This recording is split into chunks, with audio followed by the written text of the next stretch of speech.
Hey you guys, so today I am going to just be making some tacos, and I mean, you could probably make this a gazillion million different type of ways. I'm going to just show you guys one of the ways that we make ours. I've done Mexican tacos on this channel before. I'll leave a link for just the different ones that I've done, and they all are really good. This one's going to be a little bit more straightforward. You're going to need some ground beef. You're going to need some lettuce, a couple of avocados, onion, tomato, cilantro, taco seasoning of your choice. I just picked this one up. I think we have some more in the fridge, different kinds. A pack of cream cheese, and obviously, well, not obviously, some diced tomatoes. This is optional. And also, I did pick up some refried beans in case any of the kids want them. And of course, we have, you know, taco shells. I have some corn tortillas, I have flour tortillas, and I also have burrito shells, because you can just pretty much make whatever you want. Also, I have about a half a block of some Velveeta cheese that I wanted to go ahead and use. And I'm just going to use it in this recipe. I'm going to try to show you. I don't know why that's so hard to open, but there. So about this much. So that's about half the block. So I'm going to use half a block of Velveeta, cream cheese. Get this all browned up, and I will meet you all at the stove when I get ready to season. I'm just going to use some regular taco seasoning. Actually, regular taco seasoning today. Not doing anything extra. You can obviously make your own. I'm not going to, but you can always do that. And of course, I'm going to add a little bit of Maggie's Pollo seasoning in mine. You can use the tomato base one. You can use beef, but I didn't have any one of those. I just went to the store, forgot to pick some up, and you know what? I'm not even worried about it. I'm not sure if I mentioned jalapeno, but we are going to use this for our pico de gallo. So I'll see you guys at the stove.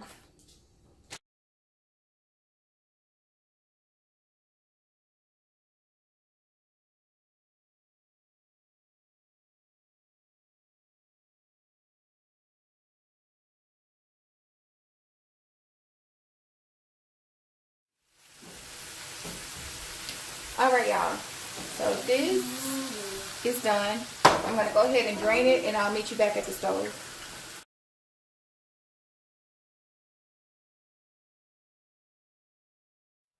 Oh my God, you guys. I thought I was recording this entire time. I cannot believe I wasn't recording that.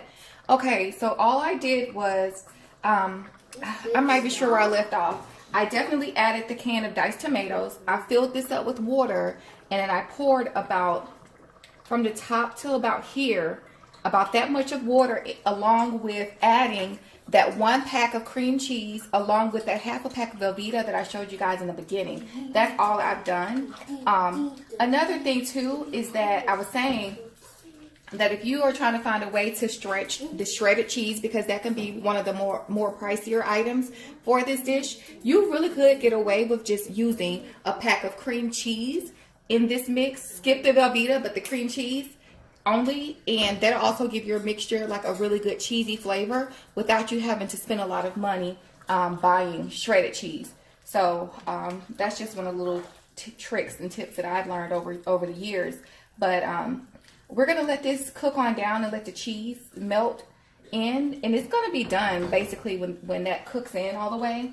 I do have my water on standby in case I need to add a little bit more, but we're gonna go ahead and head over to the island and get all our veggies prepped for this, so that we're pretty much done by the time this melts down and cooks.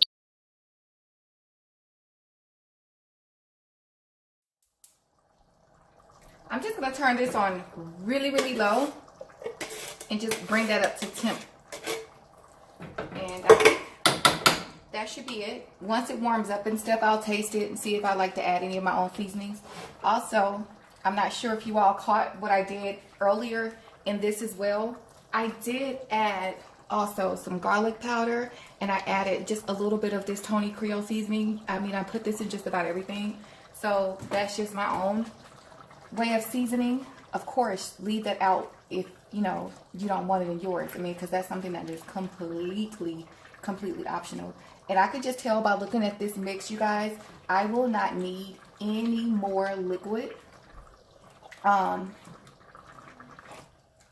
any more water, and I may have added too much water, matter of fact, but we're just gonna let this kind of cook down some because it's a little runny.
I left this in real time so you guys can really get an idea of like just how little time it takes to fry that up.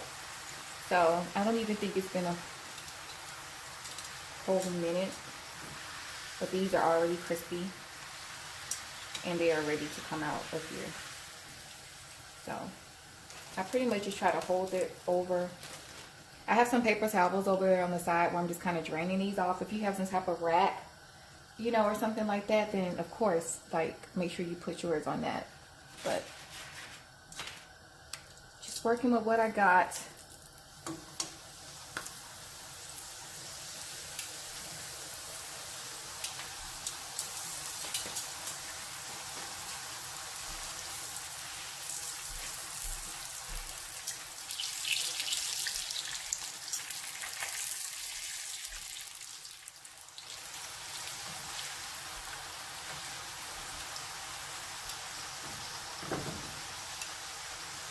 There'll be some air bubbles sometimes. No big deal. Just take your tongs or fork or whatever and just kind of punch a hole in it so that they don't get all big and out of control on you.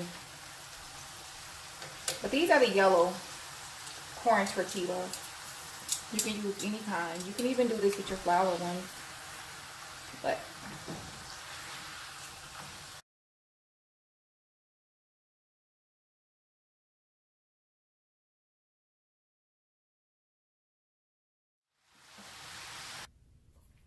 all right, y'all, so we have our tortilla. Okay, I'm gonna take some of these refried beans, just kind of put it on there.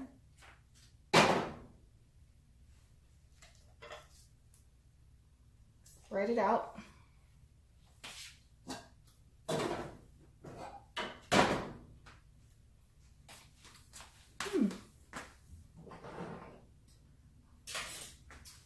Gotta get a spoon for the meat. I hope it thickened up some. Ooh, that eye is really hot. Be careful. I'm gonna scoop out some meat. And y'all, it did thicken up. You'll see in a second. Okay, so this is the consistency in which our ground beef turned out.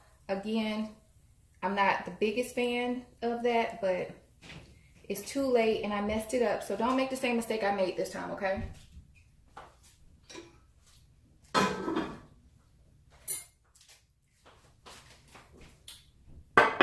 One thing left to do now. Put a little lettuce.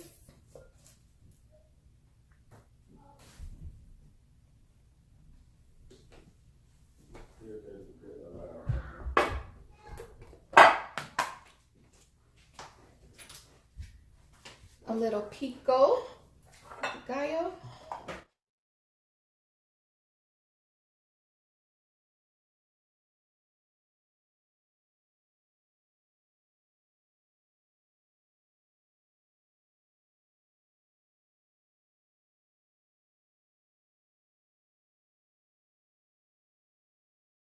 this up and pour this over the top. Just a little drizzle.